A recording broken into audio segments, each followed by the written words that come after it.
माझे नाव रोशन किसन कुले।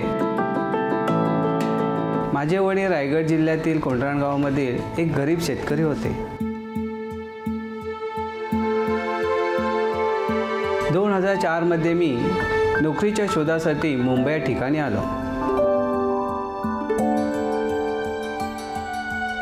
पोट भरण्यासाठी सफाई कामगार, ऑफिस बॉय, कुरिअर, भेळ विकणे अशा अनेक प्रकारची कामे केली। पण मी आता लोकांचे प्राण वाचवण्यासाठी लोकांना मदत करतोय।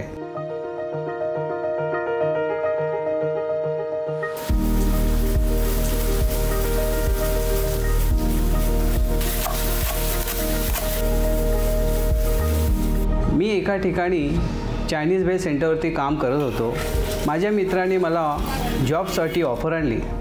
डॉक्टर शेखर भोजराज यांना त्यांच्या ओटीमध्ये मदतीसाठी मुलगा होता। माझे काही वैद्यकीय पार्श्वभूमी नाही, तरी डॉक्टर भोजराज यांना माझ्यामध्ये काय विशेष वाटले आणि त्यांनी मला ती नोकरी दिली।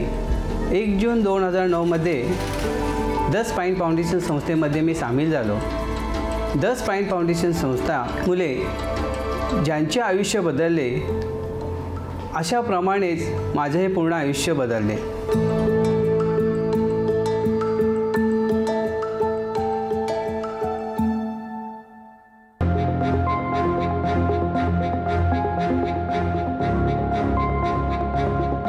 डॉक्टर भोजराज आणि त्यांचे इतर डॉक्टरांमुळे मला लवकरच ओटीमधील काम करण्याची पद्धत शिकता आली।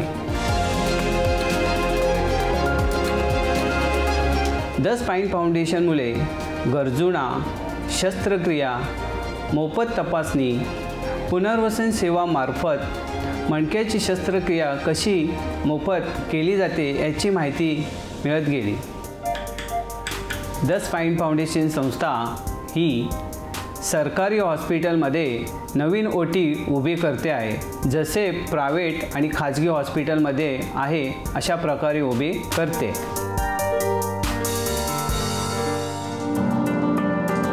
दोन 2007 मध्ये द स्पाईन फाउंडेशन संस्थेने भारतातील पहिली मणक्याची शस्त्रक्रिया ग्रामीण भागातील गडचिरोली या ठिकाणी केली।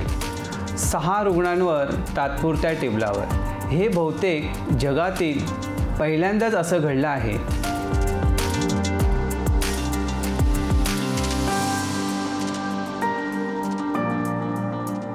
कोविडच्या काळामध्ये फाउंडेशननी ऑनलाईन ओपीडी चालू केल्या, जेणेकरून सहज रुग्णांना त्याचा फायदा व्हावा।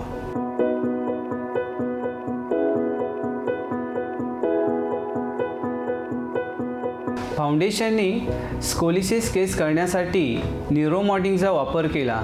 अगदी कमीत कमी रुग्णांना कमी त्रास होण्यासाठी ट्युब्युलर एंडोस्कोपी शस्त्रक्रिया यांचा वापर केला। दुर्मिळ भागात सुद्धा जागतिक वैद्यकीय दर्जाची सेवा दिली।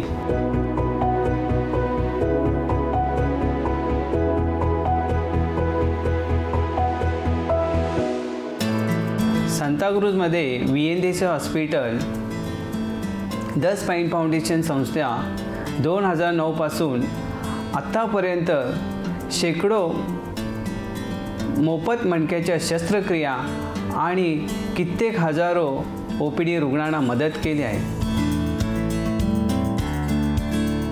द स्पाईन फाउंडेशन संस्थेने VNDC हॉस्पिटल, अंबेजोगाई हॉस्पिटल आणि नंदुरबार हॉस्पिटल या ठिकाणी नवीन ऑपरेशन थिएटर बनवले, जेणेकरून तिथे मणक्याच्या शस्त्रक्रिया होऊ शकतील। तेव्हापासून रुग्णांना त्याचा खूप फायदा झाला आहे।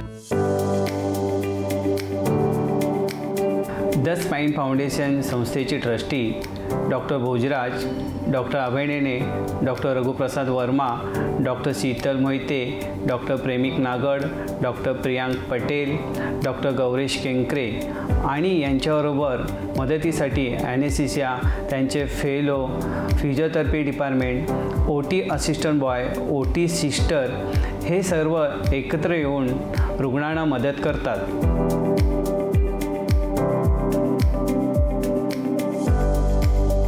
The Spine Foundation work is not about identifying sick patients or doing surgeries. it's also about making a change in each person's life, giving him full functional outcome, functional improvement, and getting him back to normalcy. The Spine Foundation work is not restricted to specialized spine surgeons. It's a work by anyone who's interested in the vision of the Spine Foundation, and you could belong to any profession, any walk of life, and you could contribute as much to the vision of the Spine Foundation.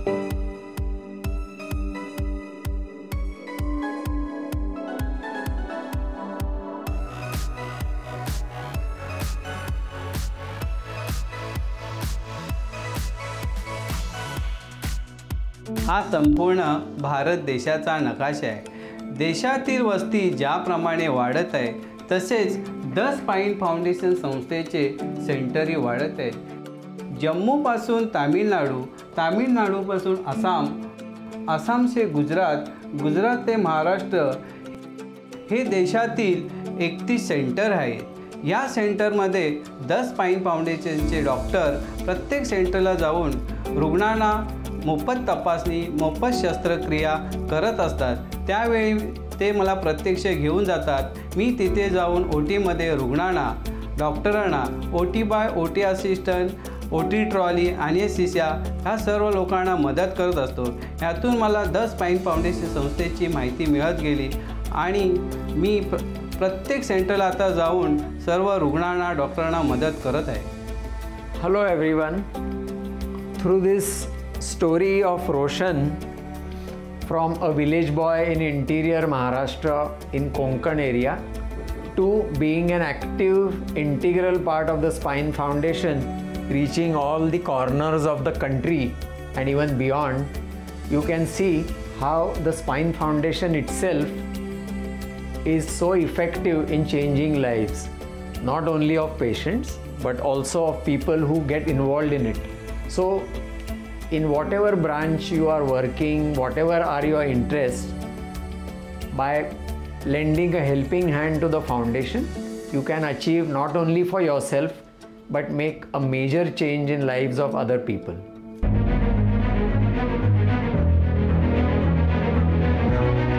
रायगडमधील एक गरीब शेतकरीचा मुलगा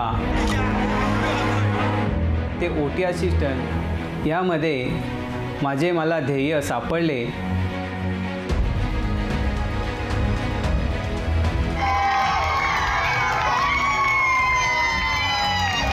चला तर मग the spine foundation बरोबर एकत्र येऊन एक नवीन दिशा देऊया.